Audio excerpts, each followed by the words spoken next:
Inaasahan ko na ang ganitong reaksyon mo, Jason. Alam ko namang mali. Pero anong magagawa ko? Buhay ng nanay ang nakataya. Kung hindi ako papayag sa magiging kasunduan ng amo ko, wala akong pampaopera kay nanay. Hindi siya gumaling sa kanyang sakit kaya ayos lang na husgahan mo ako. Sige, kung ganyan ang pagkakilala mo sa akin, ayos lang. Walang problema. Hiwalayan mo ko, ayos lang din. Pero hindi ko ipagpapalit ang nag-iisang nanay ko higit kanino man. Mahaba-habang litanya ni Faye. Hindi na niya kailangang magpaliwanag pa sa kanyang nobyo. Kung bumaba man ang pagkakilala nito sa kanya dahil sa pagtanggap niya ng kasunduan sa amo, ay malugod niya itong tanggapin. Ang mahalaga ngayon ay magaling na ang kanyang ina. Ayoko na makita iyang pagmumukha mo, Faye. Nandidiri ako sa iyo. Mukha kang pera. Nagsisisi ako kung bakit sinayang ko ang ilang taon sa pagkikipagrelasyon sa kagaya mo. Mababang uri ka. Alam mo ba yon? Mahabang pangmamaliit at panghuhusga iyon ng kanyang nobyo. Tila paghihiwalay na rin iyon, kaya tahimik lang siyang nakatulala habang tinitignan itong naglalakad papalayo. Walang luhang pumapatak sa kanyang mga mata, ngunit ang ilang milyong karayom na tumusok sa kanyang puso ay tila nagpaparilisa sa kanyang buong katawan at pagkatao. Mahal kita, Jason. Pero sobrang nasaktan ako. Ang baba ng pagkakilala mo sa akin. Aniya, habang hawak ang kanyang namamanhid na puso. Mula sa malayo ay nakamasid ang binatang bilyonaryo. Umaasa si Dave na tutupad si Faye sa kasunduan nila. 5 milyon, kapalit ng pagpapakasal nito sa kanya. Parang gusto mo talagang pahirapan ng babaeng yan, ah. Puna ng kaibigan ni Dave na si Marlon. Hindi pa tayo nag-uumpisa dahil pagkaramdam niya sa lagay na iyan ay siya siyang Cinderella. Sigurado ka ba talaga dyan sa desisyon mo, Dave? Baka mamaya pagsisihan mo ang gagawin mo.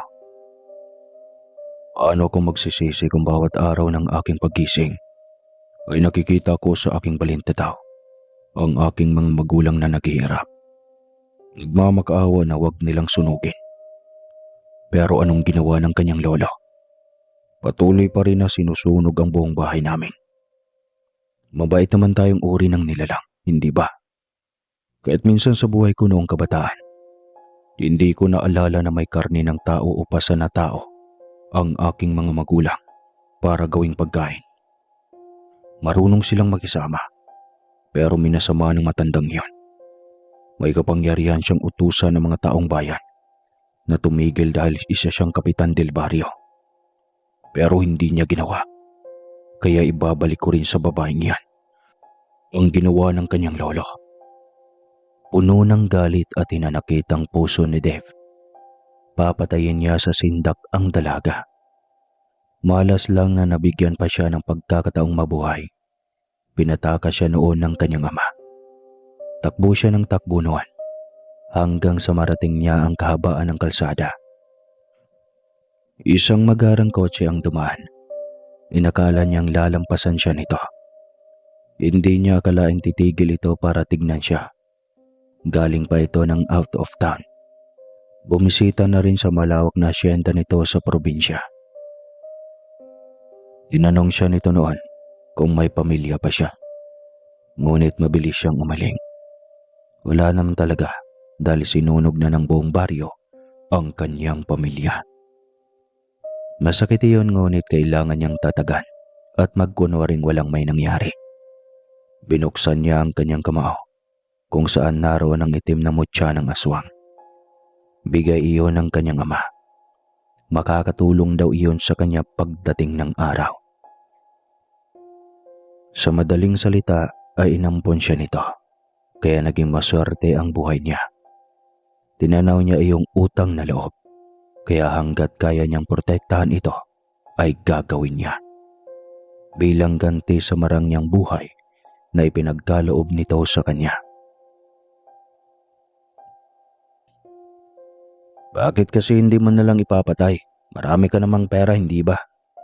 Sa iyo na ipinagkatiwala ng iyong ama-amahan ang lahat ng mga pag-aari niya. Swerte mo nga dahil wala kang kahati. Dahil wala siyang pamilya, walang asawa, at mga kaanak. Kaya solo mo lahat ng yaman niya. Pang-iingganyo sa kanya ni Marlon. Loko ka. Marunong akong magtanok ng galit, subalit hindi ko kayang pumatay. Pinaglihi kaya yata kay Satanas ah. Kung makapagsuhestyon ka naman parang wala ka ng kaluluwa. Ako ang aswang pero ikaw ang may kaluluwang demonyo. Reklamo niya sa kaibigan. Hindi nalingid kay Marlon ang kanyang pagiging aswang.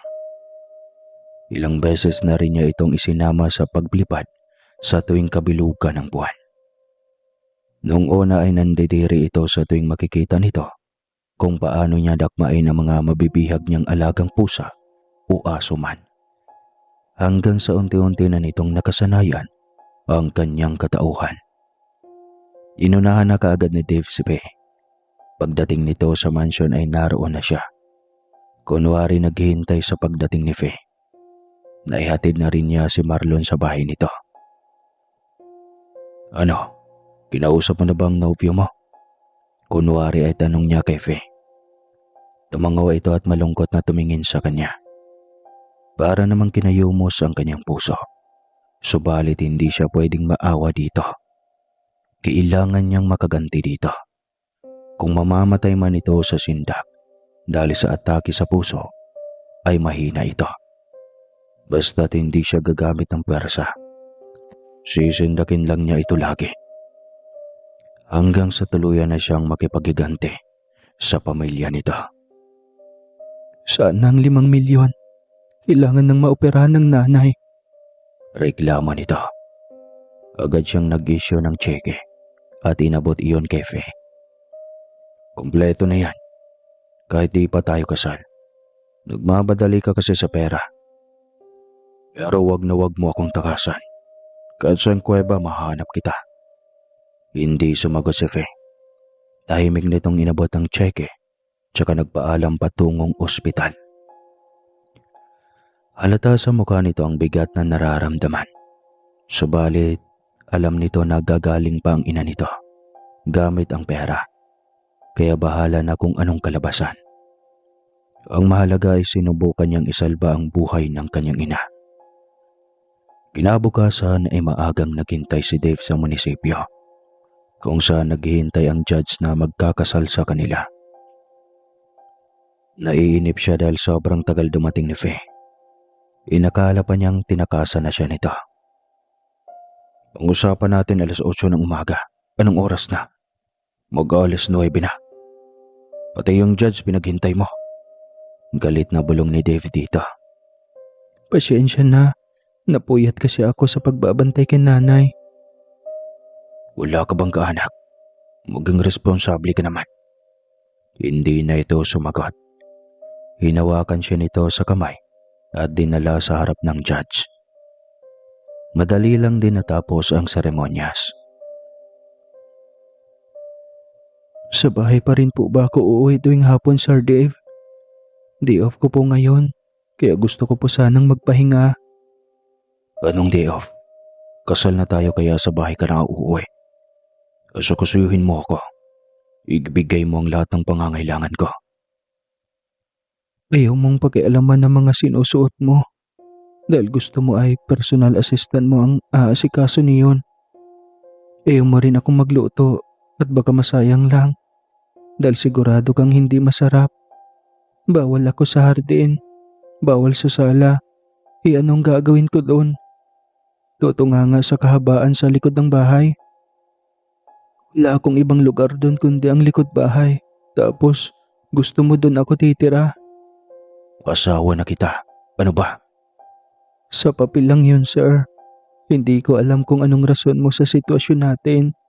Pero sana, tratuhin mo pa rin ako bilang isang babae. Litanya ni Faye. Ang dami mong sinasabi. Umuwi na tayo. Uwi ka niya at isinakay na sa kotse ang asawa Hindi kita maintindihan, sir. Marami ka namang pwedeng pakasalan. Bakit sa hampas lupang gaya ko pa? Ikuwento mo nga sa akin, Faye. Anong nangyari sa lolo mo na Kapitan Del Barrio dati? Nagulat si Faye sa kanyang naging tanong. Hindi nito akalain na kilala niya ang kanyang lolo.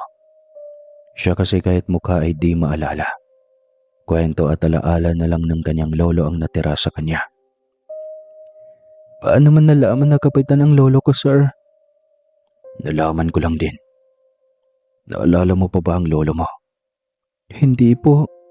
5 taon lang ako noon kaya wala akong maalala. Pero ayon sa kwento ni nanay, may isang pamilya ng aswang ang nagawi sa kanilang baryo. Maperwisyo daw, kaya nagdesisyon ang lolo na sunugin ang buong bahay kasama ang pamilya sa loob. At pagkatapos noon ay ang dami ng dumating na kamalasan sa buhay ni lolo. Nagkasakit ang lola, sunod sila ni nanay, hanggang sa namatay ng 3 kapatid ni nanay sa hindi may paliwanag na sakit. Nagkanda utang ang lolo, hanggang sa tuluyang naibenta lahat ng mga lupain pagmamay-ari niya. Lumubog sila sa utang, at dahil doon ay bumagsak ang katawan ni lolo. Nagkasakit hanggang sa namatay. Yun, ang daming karma naman pala. Bulong ni Dave. Ano po yun, sir? Tanong ni Faye. Wala. Buti buhay pa kayo ng nanay mo. Saad niya. Hindi na sumagot si Faye. Nahalata kasi nitong iba ang tono ng pananalita niya. Pagkarating sa bahay ay itinuro agad ni Dave ang maging kwarto ni Faye. Tila ayaw pa nito na doon matulog dahil maraming kwento ang mga katulong na may lumalabas minsan na halimaw na hindi maipaliwanag ang mukha sa kwartong iyan. Lalo na kapag kabilugan ng buwan. Bakit parang natatakot ka? Tanong ni Dave.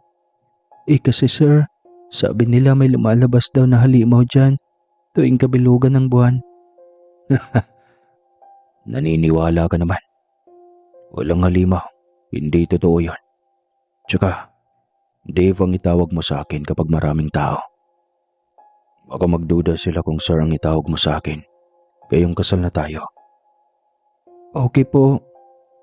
Agad siyang pumasok sa itinurong kwarto ni Dave. Pinasok lang niya ang kanyang mga gamit pagkatapos ay lumabas na rin. Hindi mawala sa kanyang utak ang takot. Hindi man niya nakita ang mukha ng halimaw, ngunit naiguhit na niya iyon sa kanyang isipan.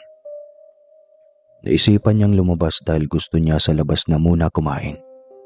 Bagong kasal siya, kaya maaari naman din siyang sigurong magdiwang ni mag-isa. O di kaya ay kasama ang kaibigan. Hindi man lang kasi siya nilibre kahit merienda ng peke niyang asawa. Pagkatapos pumirma ng marriage contract, ay uwian na kaagad. Wala nang kain-kain. Tinawagan na lamang niyang matalik niyang kaibigan na si Happy. Gusto niyang may makakausap sa mga sandaling iyon. Kaso nang tawagan niya ito, ay hindi ito pwede. Kaya dismayado siyang lumabas mag-isa.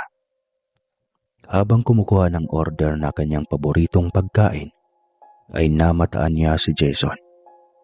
Hindi siya napansin ito kaya tinignan na lamang niya ito mula sa kanyang kinatatayuan. Base sa mga titig nito sa babae, ay parang may relasyon ang mga ito. Napailing siya dahil sa bilis nitong makahanap ng bagong kapalit niya. Nagulat siya nang magtama ang kanilang mga paningin. Halatang sinabi nito sa kasama, kaya napalingon na rin ito. Nagulat siya nang mapagtanto kung sino ang babaeng kasama ng kanyang dating nobyo. Hanggang sa nagsalita ang kababaeng kasama nito. Hindi mo ba kasamang mayaman mong asawa? Bilyonaryo iyon eh. Bakit dito ka napadpad sa mumurahing kainan? Mataray na tanong ng kanyang best friend na si Happy. Ano ba, Happy? Ang bibig mo? Saway ni Jason. Ang sabi mo sa akin na bala ka, Happy. Ano itong nakikita ko ngayon? Ganito ka ba ka-busy? Matabang na tanong niya rito. Abala naman talaga. Kita mo naman 'di ba? May date ako. Kasi ako ang sandalan ni Jason ngayon. Abay, basta mo na lang iniwanan yung tao kapalit ng yaman. Nililigawan na ako ni Jason. Wala ka nang pakialam pa. Happy, ikaw dapat ang unang nakakaintindi sa sitwasyon ko. Sinabi ko na sa'yo lahat, hindi ba? Akala ko ba naiintindihan mo ako? Hindi na niya tinapos ang order. Binayaran niya lang ito at nauna nang tumakbo palabas. Alam niya na wala siyang karapatan na masaktan dahil siya naman talaga ang sumira ng kanilang relasyon. Kaso ay malaking sampal iyon dahil dalawang mahalagang tao sa buhay niya ang sabay na nawala. Kahit naging karamay na lang sana niya ang matalik niyang kaibigan. Pagkarating niya sa bahay nila Dave, ay diretso siyang nagkukulong sa kwarto na inalaan para sa kanya. Wala nang takot-takot pa sa sinasabing halimaw na pumapasok sa kwartong iyon. Kung magpapakita ito sa kanya ngayon, ay makikipagbuno na lamang siya dito. Mas mabuti nang masaktan ng pisikal. Huwag lang sana ang puso. Dahil pagkaramdam niya ay ang hirap huminga. Kailan pa ba siya makakalaya sa mga dagok ng buhay sa kanya? Naiyak na lamang siya habang iniisip ang masakit na sinapit niya sa buhay. Nakatulog siya sa sobrang sakit ng kalooban. Alam niyang nanlobo ang kanyang mga mata dahil sa kakaiyak niya. Matanlay din ang buo niyang katawan at para siyang lalagnatin sa mga sandaling iyon. Nagising siya sa mga kaluskos, kaya diretso siyang napabangon at napayakap sa kanyang tuhod. Hindi niya alam kung gaano siya katagal natulog dahil madilim na nang magising siya. Balak sana niyang tumayo para isara ang mga bintana, ngunit muli na namang kumakaluskos. Hindi iyon kalayuan sa kanya. Binuksan na lamang niya ang ilaw upang malaman kung anong meron sa loob at bakit may mga ingay. Ngunit kamuntikan pa siyang mapalundag nang makita ang napakapangit na anyo ng isang nilalang. Nipagtanto niya ang kabilugan pala ng buwanan.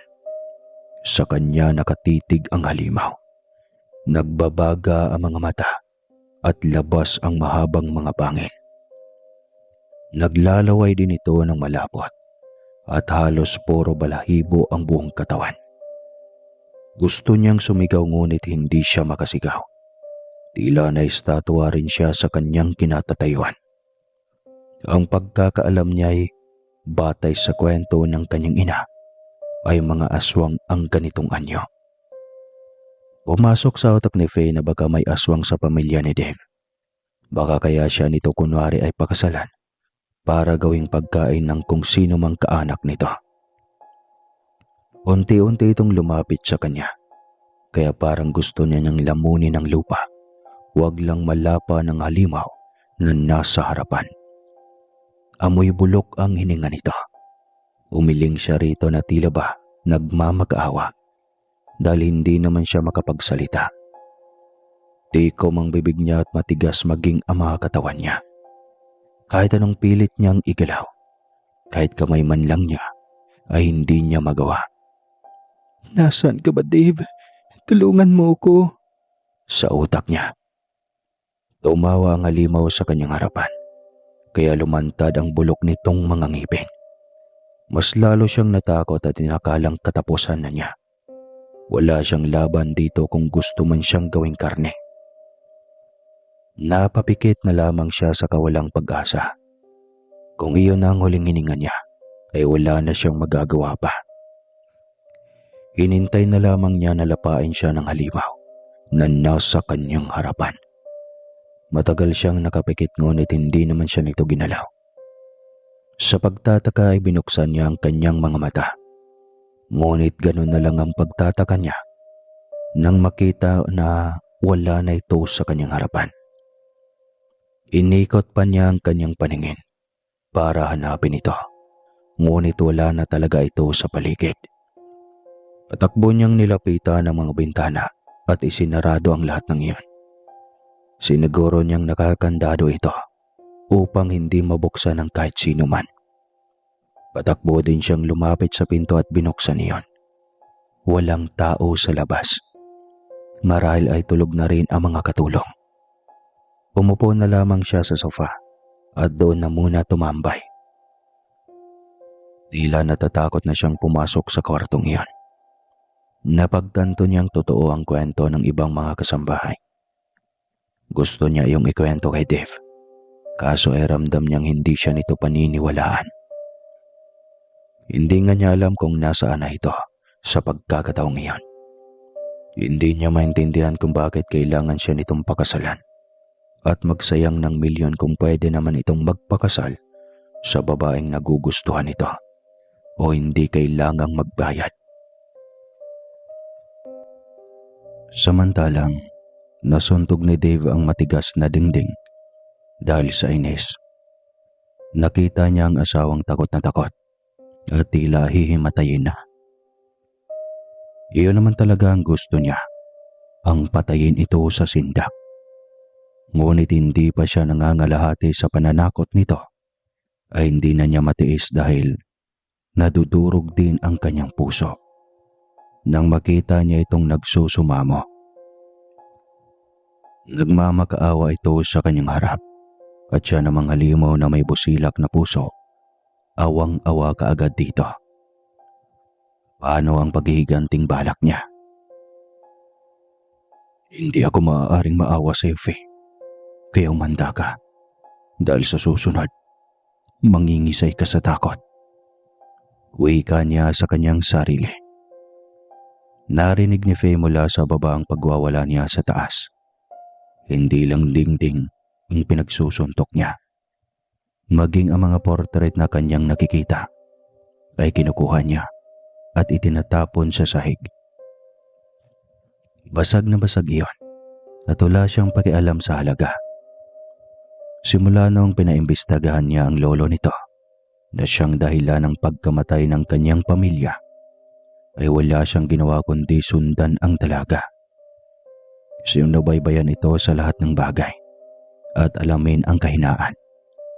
Nalaman niyang may kanser sa bituka ang ina nito, kaya todo kayod ito sa trabaho. Naisipan niyang alukin ito na maging personal na sekretarya niya. Nahihirapan pa ang dati niyang sekretarya na hasain ito dahil high school graduate lamang ito. Ngunit parte ng plano niya ang mapalapit ang dalaga sa kanya nang hindi na siya mahihirapan pang sumubaybay dito. Isa pa ay dalawang dahilan kung bakit niya ito kinokontrata sa isang kasal. Iyon ay ang maisalin sa kanyang pangalan ang buong yaman ni Don Manuel. Nakasaad sa last will nito na kailangan munang kasal siya bago niya ito makuha lahat. Kaya pangalawan na lang itong paghihiganti niya. Malaki ang kanyang sinasahod dito, ngunit ayos lang. Sa una lang naman iyon dahil oras na matuntun niya ang buong pamilya nito, ay pahihirapan din niya ang mga ito. Iisa-isahin niya itong singilin dahil sa nangyari sa kanyang mga magulang. Hindi siya papayag na walang may managot sa nangyari noon. Idadamay niya ang lahat ng mga anak hanggang sa mga apo ng Kapitan del Barrio na iyon. Natigil siya sa kanyang pag-iisip nang biglang bumukas ang pinto. Anong problema mo, Sir Dave? Kunot noong tanong ng kanyang asawa. Wala. Umalis ka dito sa kwarto, pwede ba? Sinabi ko ba na aakit ka dito? Galit na tanong nito. Nag-aalala lang naman ako sa iyo. Halos maiyak na sagot ni Faye. Hindi mo na kailangan magdrama. Alam ko namang galit ka sa akin. Umalis ka na. Bumaba ka na habang nakapagtimpi pa ako. Baka matuluyan kita kung hindi ka titigil sa pangungulit. Umunot ang noo ni Faye sa kanyang sinabi. Hindi nito maintindihan ang kanyang ibig sabihin. Nagiinit ang buong katawan ni Dave. Parang gusto niya ng biktima sa mga oras na yon. Masama ang titig niya kay Faye. Kung kanina ay naawa pa siya sa asawa, Sa pagkakataong iyon ay tila unti-unting nilalamon ng pagiging hayok sa laman na halimaw ang kanyang pagkatao. Sabi ko labas, bilisan mo na! Matigas at pasigaw na utos ni Dave. Kaya napatayo itong bigla at nabitawan ang basag na portrait na liligpitin sana nito. Patakbo itong umalis. Kabado ito at sobrang natakot sa kakaibang reaksyon sa mga mata ni Dave. Noon lang itong nakitang nagalit ng ganon katindi si Dave. Hindi nito alam kung anong problema ng asawa dahil madalas naman ay tahimik itong tao. Matagal na rin si Faye na nag-resign sa pagiging sekretarya niya kaya hindi nito maintindihan kung bakit ganoon siya magalit. Agad nag-ibang anyo si Dave at lumabas ng kwarto. Naghanap siya ng lugar na pwedeng hanapan ng mabiktima. Malayong malayo sa tinitirhan niyang subdivision. Hindi pwedeng mambiktima siya ng malapitan dahil mabibisto siya kaagad. Doon sa nakita niyang magubat na lugar ay doon siya tuluyang nagwala. Takbuhan ng mga ligaw na hayop sa takot dahil sa dumagdagundong niyang boses. Hindi talaga niya makalimutan at nananatiling sariwas sa kanyang isipan ang araw kung kailan sinunog ang kanyang mga magulang. Tila bangungot iyon na pabalik-balik sa kanyang panaginip. Naganap siya ng pwedeng maging biktima sa mga sandaling iyon dahil balak niyang pagkatapos mambiktima ay pupuntahan niya ang ina ni Faye sa ospital. Hindi ito pwedeng makarecover. Hindi maaaring maging masaya ang mag-inang ito. Samantalang siya laging binabangungot dahil sa kagagawa ng lolo nito. Naisipan niyang kung hindi niya ito mapatay sa sindak dahil sa masyado siyang mabilis maawa dito, ay ibang paraan na lang. At iyon ay ang mapaibig ito sa kanya. Dahil oras na mangyari iyon, dudurugin niya ng pinto ang puso nito. Gaya ng pagkadurog ng kanyang puso noong makita niyang nakikitang tinutupok ng apoy ang kanyang mga magulang. Pagkarating sa ospital ay hinanap niya ang pribadong kwarto ng ina ni Faye. Mabilis siyang nahanap iyon dahil minsan na siyang nakadalaw kasama si Faye. Puno ng aparato ang buong katawan nito. Malamang dahil kakagaling lamang nito sa isang operasyon. Mula sa kristal na bintana ay nagbantay siya. Hihintayin niyang lalabas ang nagbabantay nito. Ang alam niya ay mag-isang anak si Faye, kaya malamang ay isa sa mga kaanak nila ito. Inabot ng magdamag at walang balak na umalis ang bantay sa loob, kaya naisipan na lamang niyang umuwi na. Baka may makapansin pa sa kanya at masita pa siya. Umaga na nang makauwi siya ng bahay. Wala siyang balak na pumasok. Simula nung mamatay ang kanyang ama-amahan, ay nawala na ang interes niya sa pagpaparami ng pera. Aanhin niya man niya ang mga ito. Mag-isa lang siya at kahit matulog, gumastos uminom at pumasyal pa siya hanggang sa pagtanda niya ay hindi niya maubos-ubos ang yaman na iniwan sa kanya ng kanyang ama-amahan. Umakyat siya sa kanyang kwarto gamit ang transcom at inutusan niya ang kanyang katulong na dalhan siya ng alak nito. Saktong narinig iyon ni Faye. Napatingin ito sa matanda matapos maibaba ang telepono. Kakatapos lang nitong linisin ang buong bahay nang marinig ang pagtawag ng matanda sa pangalan ni Dave. Nilapitan nito ang matanda para tanungin. Manang, ano daw po ang kailangan ni Dave? Tanong nito. Inumin daw, maglalasing na naman marahil yun. Pabulong na saad nito. Natatakot at matrauma na rin ito sa amo dahil madalas nagwawala ito tuwing nalalasing. Ako na po ang maghatid, Manang. Alok ni Faye sa matanda. Nag-alinlangan din ito na baka magalit ang asawa. Ngunit nakikita nito ang takot sa mata ng matanda. Kaya ito na lang ang haharap sa asawa nitong tila pinaglihi sa Tegre. Mabuti pa nga siguro, ma'am. Ikaw kasi ang asawa. Baka sakaling kumalma ang paghihingi ng alak kapag ikaw ang maghatid. Kapag kasi naumpisan ay siguradong tuloy-tuloy ng pagtawag nito para magpaakyat ng alak. Litanya ng matanda. Nakakatawa. Yung asawa nga ako, manang, pero masahol pa sa katulong kung sigaw-sigawan. Alam mo naman ang ugali ng taong iyon. Hindi na nga yata magbabago pa ang pagiging mainitin ng ulo ni Dave. Hindi ko nga rin maintindihan eh. Mabait naman niyang si Sir Dave. Ilang taon na akong naninilbihan dito. Mahigit dekada na rin simula nung ampunin siya ni Don Manuel. Ngunit nung mamatay ang Don, nagsimulang mag-iba ang ugali ni Sir Dave. Laging mainitin ang ulo at mabilis magalit. Nagulat si Faye sa naging revelasyon ng matanda.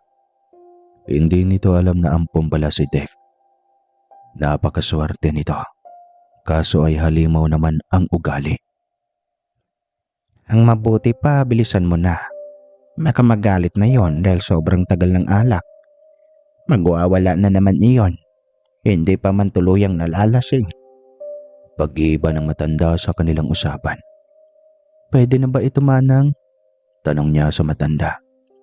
Oo, ang mahal nga ng alak na yan eh. Magkano ba, manang? Nasa 1,000? Hindi, baka nasa 1,000,000 piso yan. 1,000,000? Grabe namang inuming ito. Hindi makapaniwalang sambit ni Faye. Tumango ang matanda at pinagtabuyan na ito para iakyat ang bit-bit na inumin. Mabilis din itong tumalima at umakyat ng kwarto ni Dave. Kumatok ito ng 3 beses bago pinihit ang seradora ng pinto. Ikaw? Nasaan si Manang? Hindi ako ang gusto kong maghatid ng alak dito. Labas na! Utos nito. Biglang sumikip ang dibdib ni Faye. Ang sama ng trato niya sa asawa. Nakita niya ang reaksyon ni Faye. Kaya tumayo siya at nilapitan ito. Nasasaktan ka ba? Gusto mo ba akong maging mabait sa iyo? Tumango ito. Sino ba kasi ang ayaw sa tahimik na buhay? Binulungan niya ito sa tenga. Good. Kung ganon, linisin mo itong mga basag na kagabi pa. Bilis. Utos nito. Napabusangot ang mukha ni Faye. Kagabi, gusto nitong linisin, ngunit ayaw niya. Ngayon, ito lang din pala ang magliligpit. Sinimulan na nito ang damputin ang mga malalaking bubog nang bigla niya itong sigawan. Ang hinhin kumilos. Bilisan mo! Utos niya, kaya nagulat ito. At nadiinan ng paghawak sa malaki at basag-basag na portrait. Biglang umagos ang dugo sa daliri ni Faye. Marami iyon at kita ni Dave. Napatayo agad siya mula sa kanyang coach. Ano ba, Faye? Hindi ka ba marunong mag-ingat? Galit na bulyaw ni Dave. Bigla ka kasing sumigaw sa likod ko. Nagulat tuloy ako. Sagot ni Faye sabay lingon sa kanya na tila namumutla. Hindi ito tumitingin sa kamay nitong may sugat. Halatang takot ito sa dugo. Hinawakan niya ang kamay nito kung saan may sugat. Sabi niya hindi na siya maawa pa dito. Ngunit heto, at muli na naman siyang nilamon ng awa na hindi niya mapigilan. Paano ba siya makapagiganti dito ng tuloy-tuloy kung ganito ang kanyang puso? Tila nabitag lang din siya ng kanyang maling plano. Hindi na lang sana siya nagpakasal dito. Dinala niya sa banyo ang asawa at hinugasan ang sugat nito. Tinignan niya ang sugat kung may naiwang bubog. Sinipsip niya ang daliri nitong may sugat para maibsan ang hapdi. Ngunit biglang uminit ang kanyang buong katawan. Biglang gusto niya ng sariwang dugo. Mabilis siyang nabinitawan ng kamay ng asawa. Agad siyang lumabas kaya naiwan si Faye sa loob ng banyo. Dumiretso siyang tumungo sa basement at doon na lang biglang nag-ibang anyo. Hindi niya mapigil ang sarili. Sa tuwing may matitikman o maaamoy siyang sariwang dugo, ay laging nabubuhay ang katauhang halimaw niya. At hindi siya pwedeng makita ng asawa at mga katulong na isang halimaw ang mukha.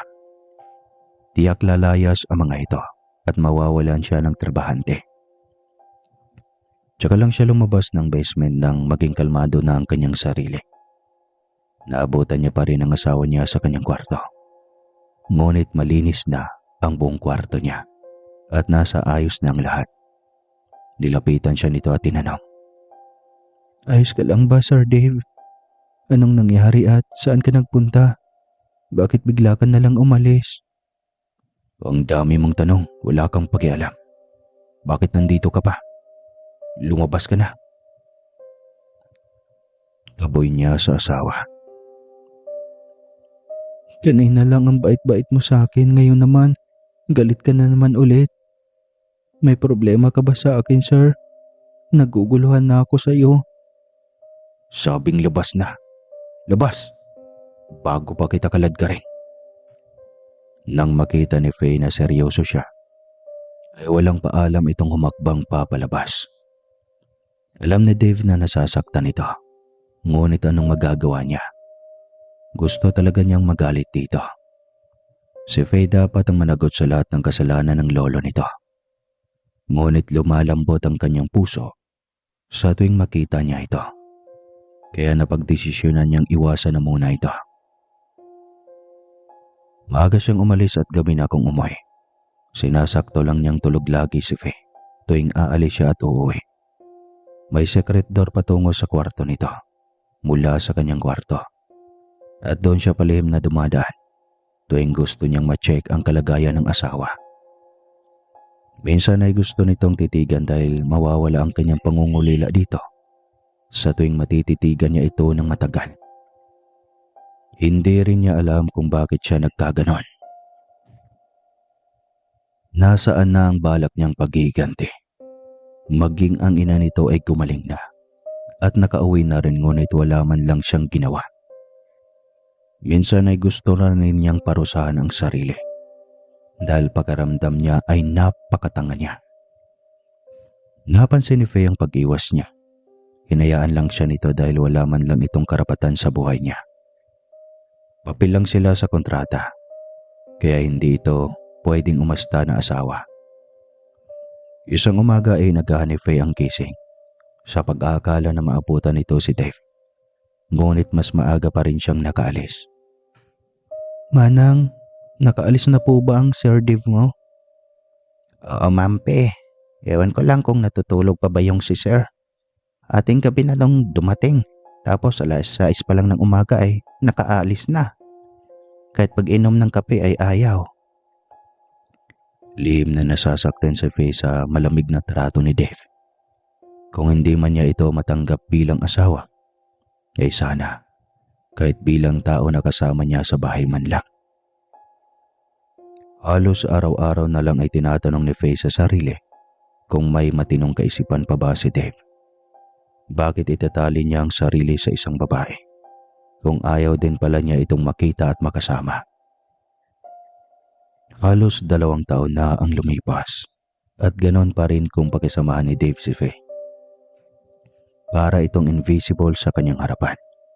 Minsan ay inaalok siya nito ng kape, ngunit pagsusungit lang ang kanyang ginaganti. Walang pagbabago sa kanilang pagsasama. Naisipan ni Faye na maghanap ng trabaho. Naramdaman ni Faye na tila pabigat ito sa asawang hindi alam kung asawa nga ba ang turing. Ayos na sa kanya kahit tagahugas ng pinggan. Marangal na trabaho pa rin iyon. Paminsan-minsan ay dumadalaw siya sa kanyang inay. Tuluyan naman itong naging malaya sa sakit nito at ang natirang pera sa 5 milyon na binigay ni Dave ay binigay niya lahat iyon sa kanyang ina. Kasama ang pinsan ng kanyang ina sa pagpapalago ng negosyo nitong sari-sari store. Malaking tulong ang pera na iyon sa buhay ng kanyang ina.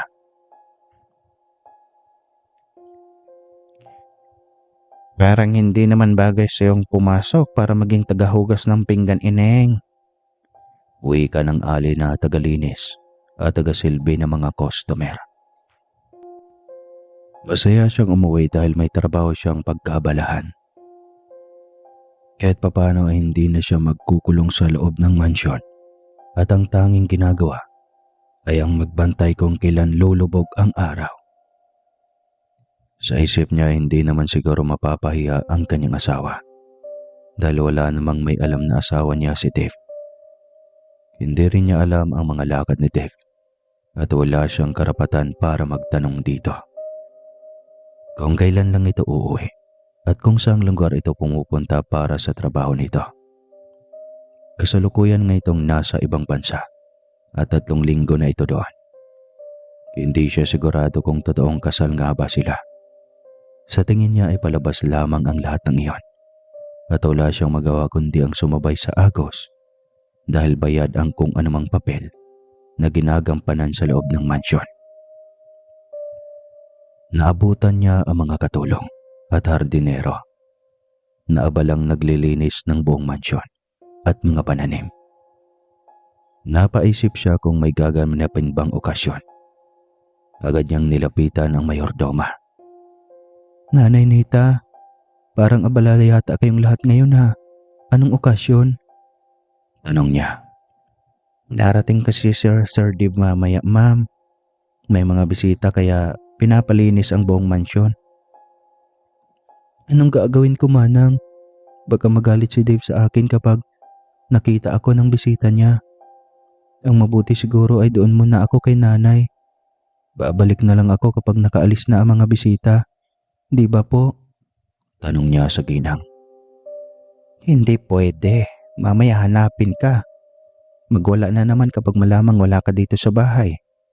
Pumasok ka na lang doon at magpahinga. Mamayang gabi ay darating na si Sir. Kaya maghanda ka." Napatanong siya sa kanyang sarili. Bakit siya maghanda? Wala naman siyang obligasyon bilang asawa. Wala nga iyong pakialam. Kahit magkasalubong sila sa hagdan. Minsan nga lang nahuhuli niya itong nakatitig sa kanya. Hindi niya mabasa kung ano ang nasa utak nito. Ngunit pakiramdam niya ay kinikilig siya. Ngunit hindi siya nagpapahalata at baka masigawan na naman siya nang wala sa oras. Anong nasa isip mo, Faye? Pumasok ka na sa loob dahil mamayang hapon ay darating na ang asawa mo. Utos muli nito. Nagpaalam na lamang siya at pumasok sa kanyang kwarto. Maaga pa naman kaya binuksan niya ang kanyang mga bintana. Hindi na siya natatakot sa limaw dahil wala na itong paramdam simula nung halos mamatay siya sa nerbiyos nang atakihin siya nito ng ilang beses. Kasalanan din niya dahil napakaburara niya. Kung kinandado naman niya iyon, ay tiyak hindi pa rin makakapasok ang halimaw na iyon. Kampante na siya ngayon dahil matagal na ang huling pangyayari at halos limot na niya ang lahat. Naisipan niyang umidlip saglit upang magmukha naman siyang sariwa sakaling makita siya ni Dave. May parte sa kanyang puso na nasasabik na makita ito. Ngunit may parte rin na tila ba nag-aalangan at baka sasalubungin lang din siya nito na tila isang invisible na hindi nakikita. Umakyat siya sa kanyang kwarto at umidlip. Sa sobrang pagod niya ay mabilis siyang hinila ng antok. Nagising na lamang siya sa isang malakas na katok. Ma'am Faye, pinatawag ka ni Sir Dave. Bilisan mo na. Tawag ng mayordoma. Agad siyang napabangon at nagkandaugaga. Hindi niya alam kung ilang oras siyang nakatulog. Ngunit batid niyang mahabang oras siyang nakaidlip. Mabilis lang siyang nagbihis at nagsipilyo. Naglagay lang siya ng kaunting pulbo sa mukha at pagkatapos ay halos patakbong bumaba sa hagdan. Dahan-dahan lang. Hindi ka naman yata hinahabol ng demonyo, hindi ba? Dinig niyang tanong ng isang parito ng boses na wari ay nag-aabang sa gilid ng hagdanan. Hindi naman po, kaso may demonyong naghihintay sa akin. baka bubuga na yun ng apoy kapag natagalan pa ako. Sagot niya habang hinihinaan ang paglalakad. Huli na nang mapagtanto niyang boses ni Devion, ang kanyang asawa. Ganon. Demonyong nagbubuga ng apoy pala ha. Namilog ang kanyang mga mata sa gulat at takot. Hindi niya iyon mababawi dahil sobrang linaw at ang lakas pa. Pasensya na. Bigla ka kasing nagsalita dyan eh. Hindi ito sumagot.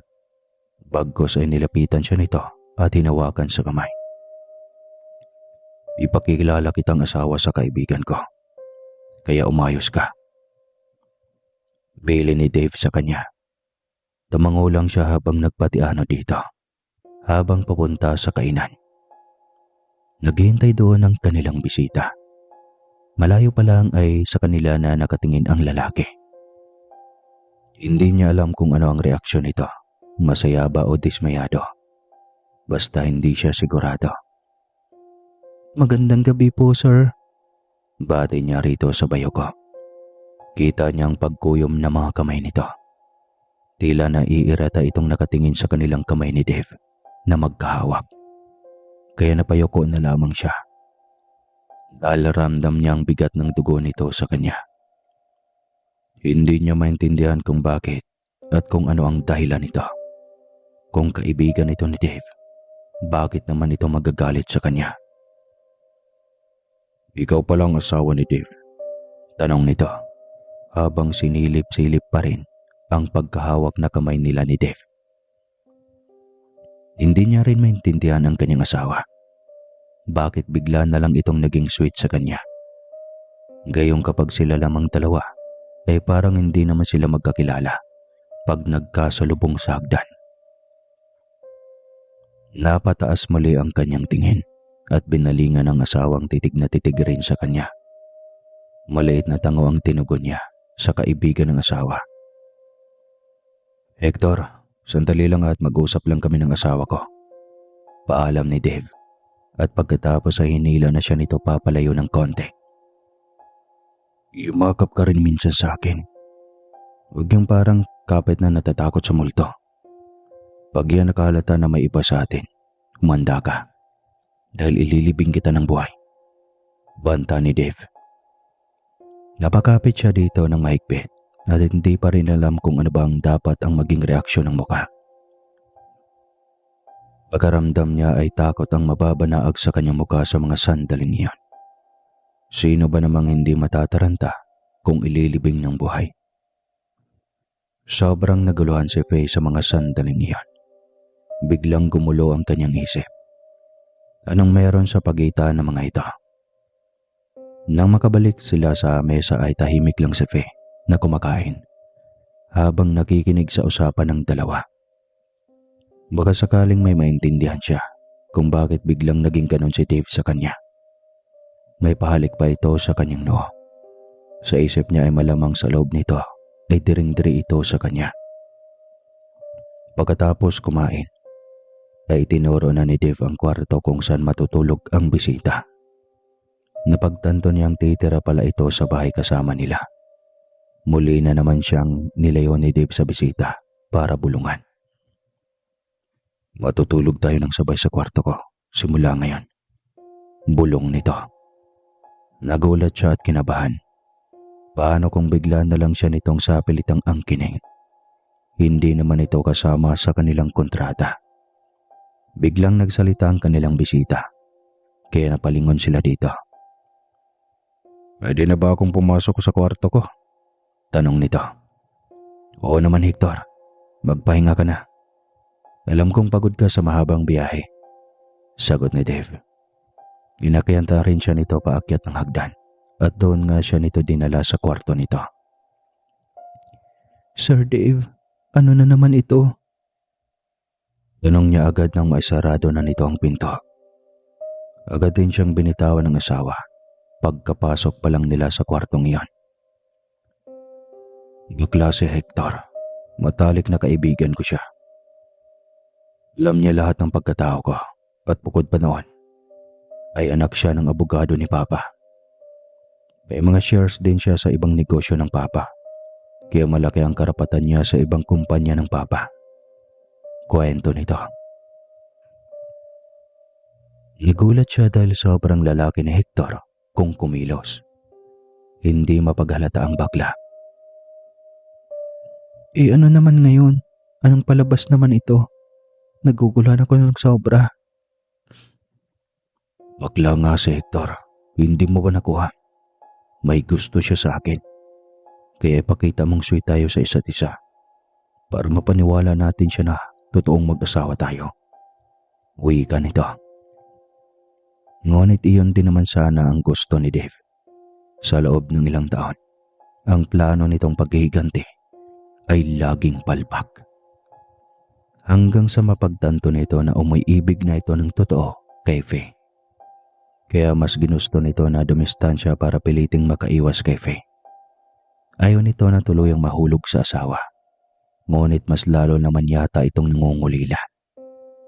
Napagtanto nito na maling diskarte ng paghiganti ang ginawa nito. Nag-isa sa sariling mantika, kaya ito na rin ang nagdusa. Idagdag pa itong matalik nitong kaibigan. Hindi alam ni Dave na magkakagusto sa kanya si Hector. Kaya laking tuwa niya dahil bago ito nanligaw ay may asawa na siya. Kaya may idadahilan siya rito para tumanggi. Alam pa naman ito ang pagiging aswang niya. Kaya ayaw niya ang pagtangki niya sa panliligaw nito ang magiging mitya ng kapahamakan niya sa kumpanya. Natatakot siyang ibisto nito ang kanyang pagkatao sa karamihan. Lalo na sa kanilang mga kumpanya. Sigurado siyang pagpepestahan siyang tanggalin sa panunungkulan bilang CEO.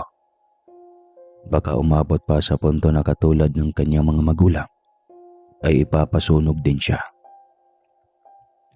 Nailing na lamang siyang pilit na kinalimutan lahat ng pangyayaring iyan. Gusto na niyang makalimot ng tuluyan sa nakaraan at magbagong buhay na. Iniwan mo na niya si Faye sa kanyang kwarto at pumunta sa kanyang labrayra. Doon siya magmumuni-muni habang magulo ang kanyang isipan. Ating gabi na nang pumasok siya sa kanyang kwarto. Tulog muntika na si Faye ng kanyang maabutan. Malaya na naman niya itong tinitigan. Iyon lang ang pagkakataon niya tuwing tulog ito.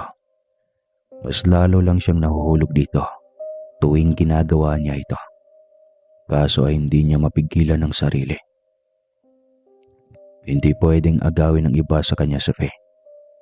Walang ibang magmamay-ari sa kanyang asawa, kundi siya lang. Humiga siya sa gilid nito at nakatulog na lang nang hindi niya namamalayan. Kinabukasan, maagang umalis si Dave kasama si Hector. May kikitain siyang kliyente. Habang ito ay may iba ring lakad, sasabay lang sa kanya. Si Faye naman ay nagising na wala na sa tabi nito si Dave. Agad na rin itong gumayak dahil unang araw sa trabaho nito sa karinderya. Hindi alam ni Dave na pumasok siya sa isang trabaho. Habang abala sa paghugas ng pinggan, ay hindi napansin ni Faye na papalapit sa kanya si Hector. Asawa ng bilyonaryo tapos tagahugas ng pinggan sa pipitsuging karinderya. Nagulat si Faye sa naging presensya nito. Sir Hector, paano nyo nalaman na nandito ako? Sinundan kita. Hindi naman sana ganito ang plano ko kaso biglang sumagi sa isip ko to . Uwi ka nito. Sabay ipit ng buhok nito sa tenga na hanggang tenga lang din. Napagtanto niyang totoo ang sinabi ni Dave. Inila siya ni Hector palabas at wala itong pakialam kaya tinatawag siya ng may-ari ng karinderya. Kinagabihan, nagtaka si Dave dahil gabi na ay wala pa si Faye sa bahay. Hindi pa rin dumating si Hector. Hindi niya alam kung ano ang kanyang nararamdaman sa mga sandaling iyon. Kinuha niya ang kanyang telepono at dinayal ang numero ni Hector. Iba ang kanyang kutob. Pakaramdam niya ay may ibang balak ito kay Faye, kaya nagmadali siyang tawagan ito. Hayop ka, Hector. Anong kinalaman mo sa pagkawala ni Faye? Galit na tanong ni Dave. Ang peking asawa mo ba? Ay, nahulaan ko. Sa tingin mo ba? Pang-aasar nito. Hindi ako nakipagburuan, Hector. Anong kailangan mo? At dinamay mo pa si Faye dito. Galit na tanong niya rito. Papatayin ko lang naman itong peking asawa mo. Yan ang hindi mo gagawin, Hector. At hindi peke ang kasal namin ni Faye. Babala at pagtatama niya rito. Ganoon? Mali pala ang mga kwento niya sa akin. Kaya pala hindi kayo sabay matulog. Alam mo kasi, Dave, payagan mo na lang akong patayin nitong si Faye. Sarap ng tulog niya, oh.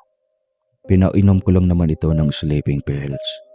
Pagkatapos niyang magkwento ng tungkol sa inyo. Pasensya na, ha. Nalasing ko na rin kasi siya kaya napaamin ng hindi oras. Ako na lang kasi ang mahalin mo, Dave. Ako kasi kilala na kita. Diba sa akin mo lahat sinusumbong ang lahat ng mga masasakit na pangyayari sa iyong buhay. Ako ang sandigan mo noon. Sa akin mo sinusumbong lahat ng sekreto mo. Bakit kailangan mo pang magpakasal sa taong hindi mo naman pala mahal? Hindi ba? Wala akong panahon sa sumbatan, Hector. Ibalik mo si Faye. Kung ayaw mong ikaw ang maging pagkain ko sa gabing ito. Alam mo ang tunay kong katauhan, hindi ba? Kayang-kaya kitang gawing pagkain. Kaya kung ako sa'yo, matakot ka na. Sige, ibabalik ko na lang siya sa'yo sa isang kondisyon.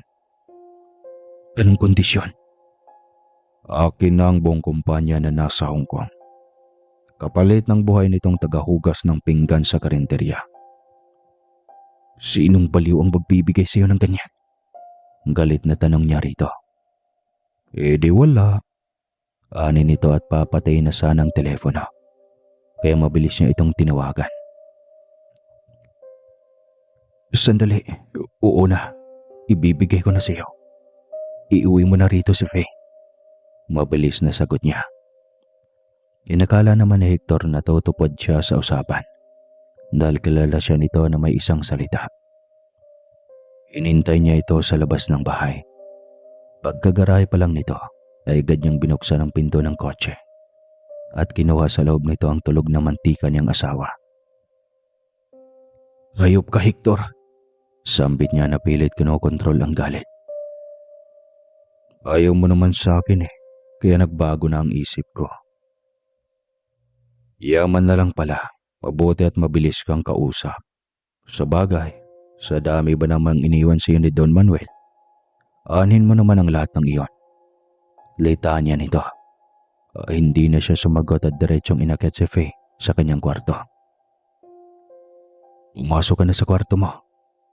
Matabang na utos niya rito. Okay. Sagot nito. Manda ka. Sa utak ni Dave. Pagkatapos niyang ihiga si Faye sa kama, ay pinunta niya si Hector sa kwarto nito. Kunwari ay may bitbit siyang isang bote na paborito nilang alak noon pa man. Tuwang-tuwa naman si Hector na makita iyon. Mukhang na-miss mo na ng sobrang bonding natin ha. Halika, pasok. Iyaya nito sa kanya. Agad siyang pumasok at kinandado ang pintuan. Nakailang hakbang lang siya mula sa pinto nang biglang itinapon niya sa sahig ang isang bote ng alak. Boset, bakit mo binitawan? Sayang naman oh. Reklamo ni Hector. Ngunit naalarma ito nang makitang iba na akong tumitig dito si Dave. Sobrang pula ng mga mata niya. Galit na galit at unti-unting tumutubo ang mga balahibo sa buong katawan. Maging ang mga kuko at pangil. Anong ginagawa mo? Itigil mo yan. Saway ni Hector sa kanya. Huwag mo akong diktahan sa sarili kong bahay.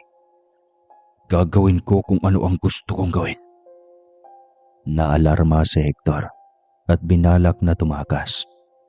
Alim nito na hindi nagbibiro ang kaibigan. Kilala nito si Dave na sobrang bangis na uri ng aswang kapag nagalit. At iyon ang hindi nito napaghandaan. Hindi mo na ako matatakasan pa, Hector. Sinimulan mo ito. Tatapusin natin. Galit na wika ni Dave. Oo na. Isasauli ko na si Josepe. Hayaan mo na lang na akong makalayo. Wala na akong pakialam sa yaman. Hindi na. Nagkaideya na nga ako dahil sa ginawa mong ito. Bakit pa ako magpapauto sa kondisyon mo? Kung pwede naman pala kitang patayin at gagawing pagkain. Huwag Dave. Maawa ka sa akin. Pangako, maging kontento na ako sa kung ano lang ang parte ko sa kumpanya. Huwag mo lang akong patayin. Ngunit hindi nakinig pa si Dave. Hindi niya sinagot pa ito. Pagkos ay unti-unti niyang inilahad ang halimaw niyang kaanyuan. Nanginginig sa takot si Hector at naiihi na ito sa pantalon habang naiiling. Nagsimula na itong umiyak at lumabas na ang pagiging bakla nito. Napasigaw na lang ito ng sobrang lakas nang biglang talunin ni Dave ang kinaroroonan nito at nilapa ang leeg. Sarap na sarap si Dave habang inangat-ngat ang malinamnam na puso ng bakla. Sariwa ito at mainit pa, kaya ginanahan siya masyado. Kadalasan kasi niyang matitikman ay ang nakasalang sa freezer ng ilang araw o linggo. Mga binibili niya sa black market ng ilang milyon upang may pang-imbak na pagkain sakaling aatake ang kanyang pagiging halimaw. Minsan, masarap din pala manabla, lalo na kung magiging pahamak lang din naman sa buhay ang tinabla natin. Wika ni Dave habang patuloy ang lamon.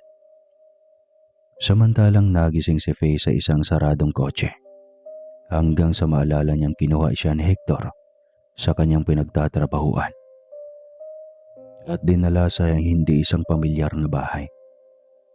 May pinainom ito sa kanya at sa isang lagok lamang niya ay naramdaman niya ang biglang pagdilim ng lahat. Iyon na ang kanyang huling alaala. Bumangon siya para silipin ang labas ng kotse.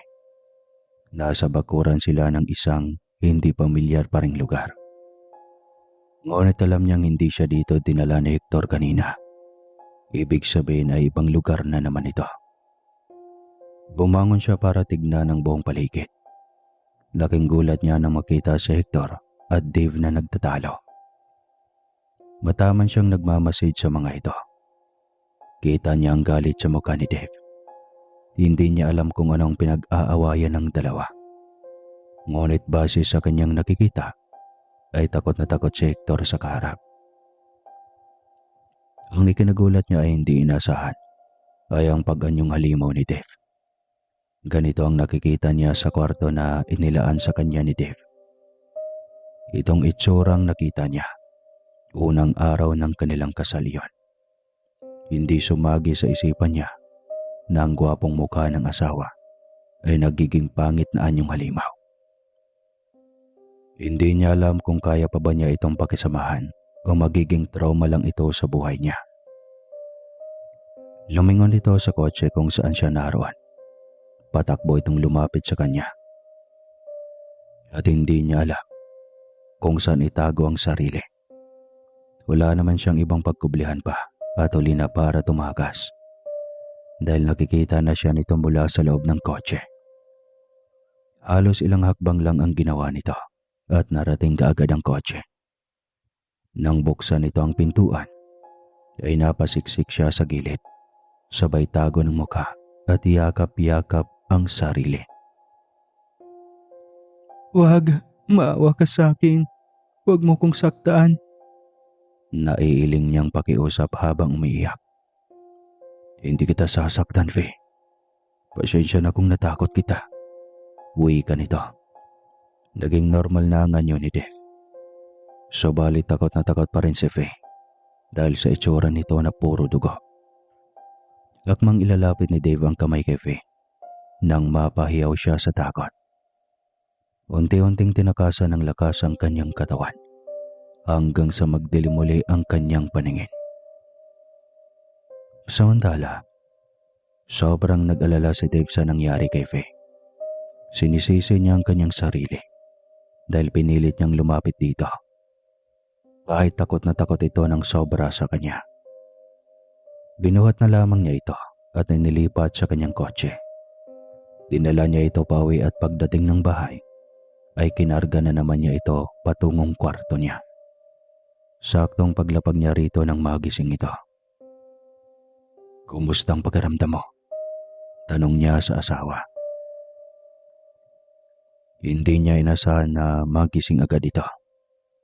Tumalikod siya upang hindi ito makita ang kanyang mukha. Baka kasi may trauma ito sa kanya dahil sa pagiging aswang niya. Nakita na ni Faye ang kanyang ibang katauhan at takot na takot ito. Marahil nga ay kinamumuhian na siya nito. Lumayo ka. Nandidiri ako sa iyo. Asik nito. "Pasensya na," sambit ni Dave. Napabuntong hininga siya. Ayaw nito ang kanyang presensya. Pero hindi pwedeng hindi ito maghapunan. Kaya pinilit niya itong bumaba para kumain. Ayaw ko nang kumain. Paano kung karne ng tao pala ang inihahain dito? Halimaw ka, Deb. Kaya palang sama ng ugali mo. Halimaw lang ako pero hindi totoong masama ang ugali ko. Kaya ako naging ganito. Kaya ako galit sa iyo at gusto kang gantihan dahil sa kagagawa ng lolo mo.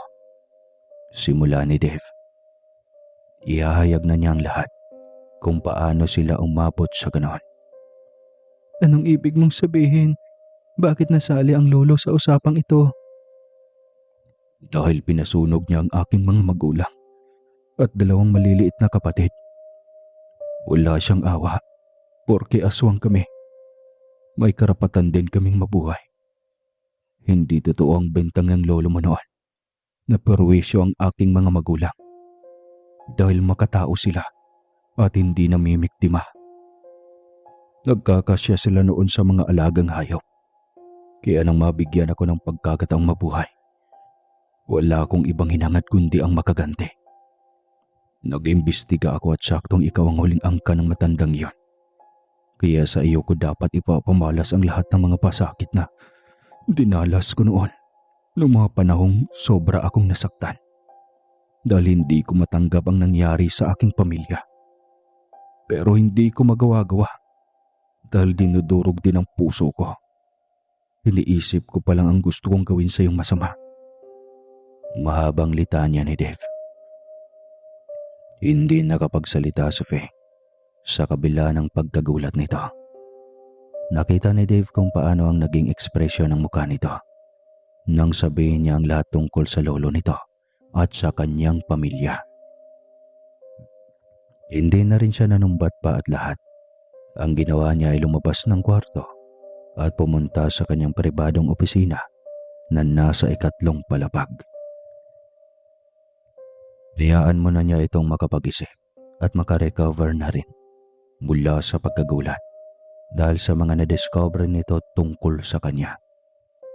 Ano man ang magiging desisyon nito, handa siyang ibigay iyon. Pagkakawalan na niya ito at gusto na rin niya itong bigyan ng kalayaan. Hindi siya mapalagay kaya naisipan niyang buksan ang CCTV para tignan kung ano ang ginagawa ng kanyang asawa. Baka magugulat na lang siya dahil wala na ito sa kanyang bahay. Nang buksan niya ang monitor, ay nakita niya ang asawa na nakaupo sa gilid ng kama. Kuwari ay may iniisip ito. Mataman lamang siyang nakatitig dito mula sa CCTV. Sa monitor lamang niya ito matitigan ng husto. Dahil nga yata sa ginagawa niyang ito, kaya lalong nahulog ang kanyang loob. Hindi niya alam kung paano ba maituwid ang lahat. Pagkaramdam niya ay huling mga oras na lang iyon para masilayan ang mukha ng asawa. Paniguradong magpa-file ito ng annulment. Iniisip pa lang niya ay hindi na niya matanggap. Ngunit wala siyang karapatan sa mga desisyon nito. Nilaw ko at nahawakan na niya ang buhay nito ng mahabang panahon. Kailangan na niyang ibigay ang kalayaan dito. Kaya kung lalayas ito para iwanan siya, ay malugod niyang tatanggapin. Kahit masakit sa kanyang kalooban dahil sobrang nahulog na ang kanyang loob dito. Pinatay na lamang niya ang kanyang monitor at tumayo para kumuha ng kanyang maiinom.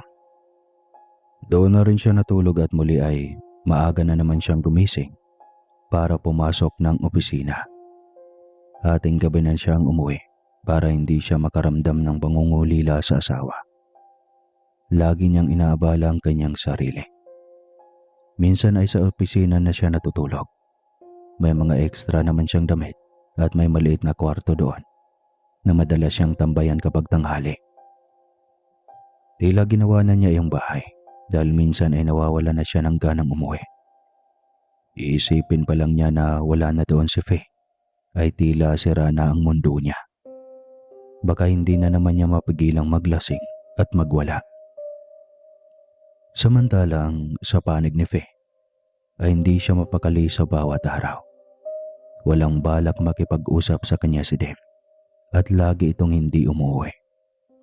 Paano siya hingi ng tawa dito kung hindi siya nito haharapin? Hanggang sa isang araw. Araw iyon ng linggo. Hindi na siya umaasa pa na uuwi ang asawa kaya nagpasya siyang umalis. Pupuntahan niya ang kanyang ina. Matagal na rin ang huli niya itong binisita. Naligo muna siya sa banyo. Ang tagal niyang natapos maligo dahil madalas siyang nakatulala habang nagmumuni-muni sa loob ng bathtub. Ang daming pumapasok sa kanyang isipan patungkol sa kanila ni Dave. Sa tagal ng kanilang pagiging mag-asawa, niyakap niya ng buo ang kanyang papel. Kahit pa hindi niya nagampanan ang pagiging asawa dito. At aminado siyang unti-unting nahuhulog na ang kanyang loob dito. At umaasa na balang araw ay tratuhin din siya nito ng maganda. Ngunit noong madiscover niya na isang aswang si Dave, ay unti-unting nawala ang kanyang loob dito. Nandidiri siya, natatakot at nagagalit sa lalaki. Kahit papakaramdam niya ay may kasalanan ang kanyang lolo at ang angkan dito, ay hindi mababawasan ang katotohanan na isa pa rin itong halimaw. Napabalik siya sa katinuan at napagtanto na matagal na siyang nakababad sa tubig. Tumayo agad siya at nagbanlaw. Pagkatapos ay nagpunas ng tuyong tuwalya. Iyon na rin ang kanyang itinapis at lumabas na ng banyo para magbihis. Ngunit napasigaw siya ng malakas nang akmang pagbukas siya ng pintuan ng banyo ay siya ring pagbukas ni Dave na nakabakser lang at may nakapatong na tuwalya sa balikat. Bakit nandito ka sa kwarto ko? At saka, bakit nandito ka pa? Gulat na tanong ni Dave. Pareho silang naiilang sa isa't isa dahil parehong hubad ang katawan. Malamang nandito ako dahil kwarto natin ito. Sabi mo dito na ako matutulog, hindi ba? Sagot na patanong ni Faye. Hindi ka umalis. Aalis pa lang. Bibisitahin ko ang nanay. Ibig kong sabihin, akala ko matagal ka nang lumayo. Akala ko iniwan mo na ako. Iniwan? Paano ko naman gagawin iyon? Kasal tayo. Sa mata ng lahat, mag-asawa pa rin tayo. Pero natatakot ka sa akin, hindi ba? Kasi aswang ako. Halimaw. Isa pa ay, wala akong nagawang mabuti sa iyo, kundi puro paghihiganti. Taralgal ang boses ni Dave habang sinasabi iyon. Hindi totoo iyan. Nakalimutan mo ba? Kung hindi sa 5 milyon na bigay mo, wala na sana ngayon ang nanay. At saka hindi sana masagana ang kanilang buhay ngayon. Paliwanag ni Faye. Gusto pang magsalita ni Dave, ngunit inunahan na niya ito. Minado akong natakot ako sa iyo noong mabisto ko ang katauhan mo, nandiri at lahat. Pero habang dumadaan ang mga araw na hindi kita nakikita, ewan ko, At para akong tanga na naghihintay lagi sa iyong pag-uwi. Napagtanto kong mahal na kita kahit pa sa kabila ng aking nadiscovery. Mahal kita, Dave. Narinig mo ba? Mahal na kita. Umiiyak siya habang sinasabi ang lahat ng kanyang nararamdaman para sa asawa. Wala na siyang dapat sayangin na oras. Hanggat nasa harapan pa niya ito, ay kailangan niyang magpakatotoo. Mamaya lalayas na naman ito at 1 buwan na namang hindi uuwi. Hindi niya inasahan ang pagyakap nito sa kanya ng mahigpit. Inakala niyang pagtabuyan siya nito. Iyon pala, ay ikukulong pa siya nito sa mga bisig nito. Mahal din kita, Faye. Kulang din ang nabitag sa ginawa kong trap sa iyo. Sana mapatawad mo ako dahil sa ginawa kong paghihiganti sa iyo. Kahit alam ko na inosente ka at walang alam sa nakaraan mo. Naintindihan kita, Dave. Masakit din ang pinagdadaanan mo sa buhay. Sobrang sakit mawala ng mahal sa buhay. Kaya ako nanghihingi ng tawad sa iyo dahil sa ginawa ng lolo ko noon. Sagot niya. Ngumiti lang ito. Sinabi nito na unti-unti na nitong natatanggap lahat. Balak nitong magsimula sila sa umpisa. Inagawan siya nito ng passport. Sa Amerika man na sila titira habang gusto pang umpisa ni Dave ang bagong buhay kasama siya. Hindi masukat na kaligayahan ang kanyang nadarama. Hindi niya inasahan na sa ganong sistema hahantong ang kanilang relasyon na sinlamig ng yelo noon. Inakala din niya na sa annulment magtatapos ang lahat.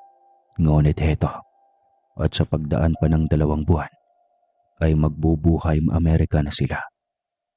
At sa pagkakataong iyon, sobrang lambing na ng kanyang asawa sa kanya. Para sa kanya ay isang napakagandang wakas na ng kanyang kwentong buhay pag-ibig. Ngunit mali siya dahil nag-uumpisa pa lang sila sa Amerika. Ay isang kontrabida na agad ang umeksena sa buhay nilang mag-asawa. Dave, ikaw nga. Ang tagal mong nawala. Na-miss kita. Reaksyon ng isang babae na nakasalubong nila sa mall habang nagsishopping ng kanilang kailangan sa loob ng bahay. May sariling bahay si Dave sa Amerika na pag-aari ng ama-amahan nitong pumanaw. Kaya wala silang problema sa kanilang tahanan doon. Sino ka? Tanong ni Faye. Faye, siya si Gia. Mabilis na sagot ni Dave. Yes, ako si Gia, ang kanyang nobya. Ikaw bang personal assistant ni Dave? Sekretarya? Ano? Tanong nito. Gia. Bakit, babe? Ang tagal nating di nagkita. Hindi man lang ako makalipad patungong Pinas para puntahan ka. Dahil sa dami ng mga gawain ko sa aking opisina. Uwi ka ng dalaga. Hindi malaman ni Faye kung ano ang kanyang magiging reaksyon. Nanginginig sa galit ang kanyang mga kalamnan. Parang gusto na niyang manapunot, subalit kailangan niyang magpigil. Ngunit hindi niya matiis ang selos, kaya tumakbo na siya palayo sa mga ito.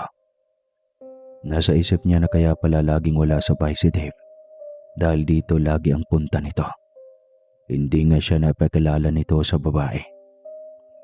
Mabilis siyang nakahanap ng taxi, kaya hindi siya naabutan ni Dave nang habulin siya nito. Pagdating ng taxi sa harap ng bahay, ay siya ring pagtigil ng kotse ni Dave sa likuran nito.